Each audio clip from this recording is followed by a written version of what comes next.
ये ट्रिप हमने सिर्फ एक वजह से प्लान की थी। मॉनसून्स के बाद शिवनसमुद्रम वाटरफॉल्स को उसकी फुल ग्लोरी में देखने के लिए, और यही हमें देखने को भी मिला।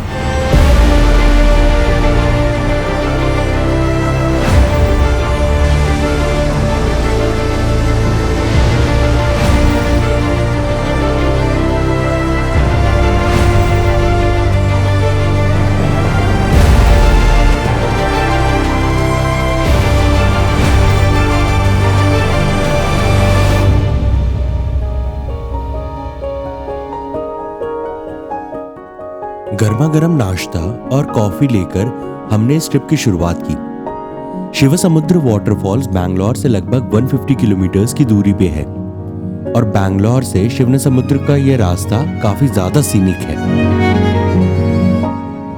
Good morning everyone. तो इस वीकेंड हम फिर से निकल पड़े एक और शॉर्ट ट्रिप के लिए। हमने अभी ब्रेकफास्ट कर लिया था कनकपुरा रोड पे ही, और अब हम ब्रेकफास्ट करके हम जा रहे हैं शिवसमुद्रम की तरफ।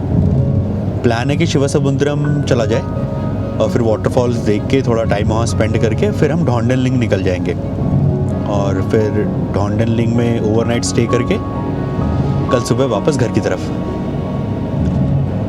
तो वेदर बहुत ही प्यारा है अभी, क्लाउड्स है काफ़ी, धूप नहीं हुई है अभी तक। तो होपिंग कि मौसम ऐसा ही बना रहे जब तक हमारी ट्रिप खत्म नहीं होती, तो मज़ा आएगा। अभी थर्ड टाइम शिवसमुद्रम जा रहे हैं और ढोंडनलिंग भी। तो इनिशियली हमारा प्लान था कि शिवसमुद्रम जाके फिर शाम तक वापस आ जाएंगे, लेकिन साथ में फ्रेंड्स चल रहे हैं, उन्होंने सजेस्ट किया कि ढोंडनलिंग में स्टे कर लेते हैं। तो फिर इवेंचुअली प्लान यही बन गया।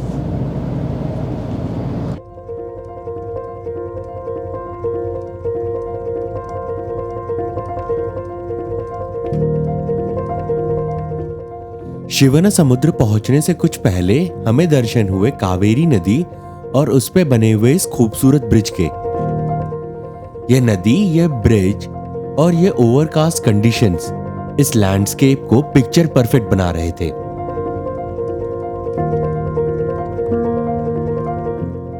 यही कावेरी नदी दो स्ट्रीम्स में स्प्लिट होके शिवनसमुद्र के गगनचुक्की और बाराचुक्की नाम के दो वाटरफॉल्स क्रिएट करती है।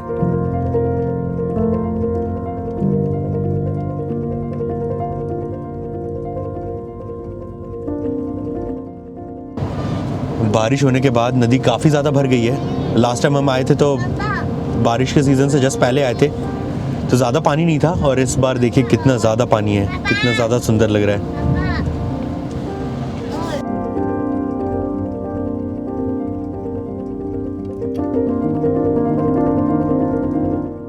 अब क्योंकि गगनचुक्की और बाराचुक्की वाटरफॉल्स आपस में ज्यादा डिस्टेंस में नहीं है, इसीलिए आप ये दोनों वाटरफॉल्स या किसी एक वाटरफॉल पे जा सकते हैं। और हमने डिसाइड किया कि हम बाराचुक्की वाटरफॉल्स की तरफ जाएंगे। और पार्किंग से आगे बढ़ते ही हमारे सामने थे ये शानदार वाटरफॉल्स।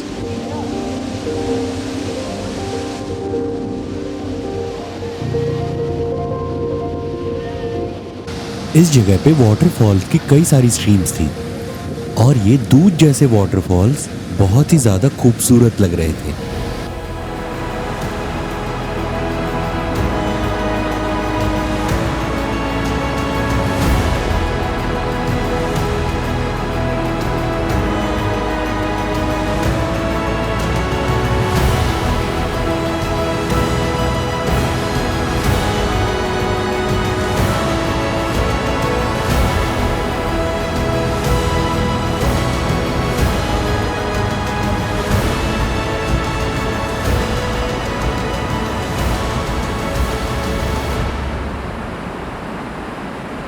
इस जगह की खूबसूरती में हम कुछ ऐसे खोए कि समय का पता ही नहीं चला।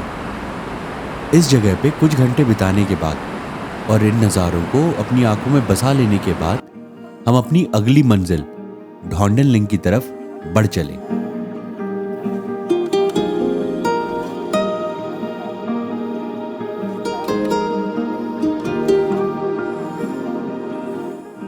शिवनसमुद्र से ढोंडनलिंग 60 किलोमीटर की ही डिस्टेंस पे है, लेकिन इस रास्ते को कवर करने में 1.5 घंटे से ज्यादा लगते हैं क्योंकि ये पूरा रास्ता गांव से गुजरता है।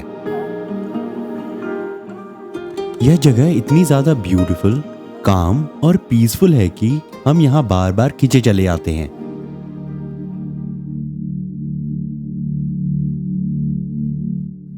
डॉन्डेनलिंग में कई सारी खूबसूरत मोनेस्ट्रीज हैं और ये पहली मोनेस्ट्री जिसे हमने विजिट किया उसका नाम है रीपा बर्मा मोनेस्ट्री।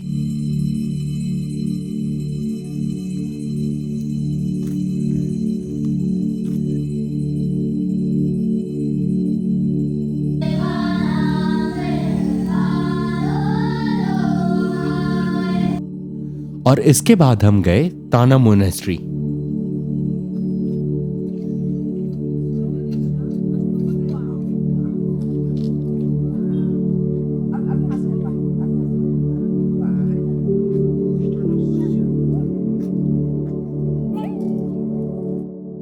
इन दोनों मोनेस्ट्रीज की विजिट के बाद हम अपने स्टे पर आ गए, जहां पर हमने अपना बचा हुआ दिन बातचीत और आराम करते हुए बिताया।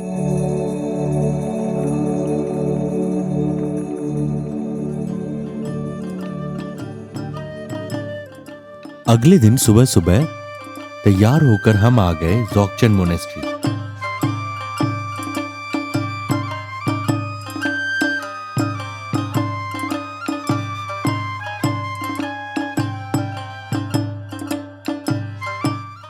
यह मोनेस्ट्री काफी हद तक कुर्ग की नामद्रोलिंग मोनेस्ट्री जैसी दिख रही थी।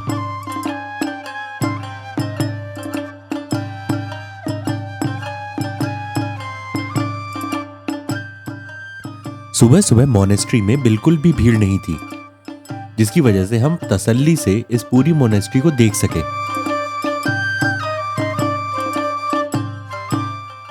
इस मोनेस्ट्री में उन स्टूडेंट्स के लिए अकोमोडेशंस भी बने हुए हैं जो कि यहाँ पे तिब्बतन बुद्धिज्म की स्टडीज कर रहे हैं।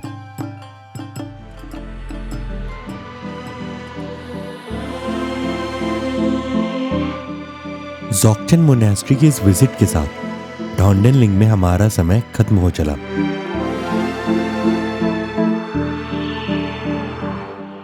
और इन दोनों खूबसूरत जगहों शिवनसमुद्र और डॉन्डेनलिंग की यादों को लेकर हम अपने घर की तरफ चल पड़े।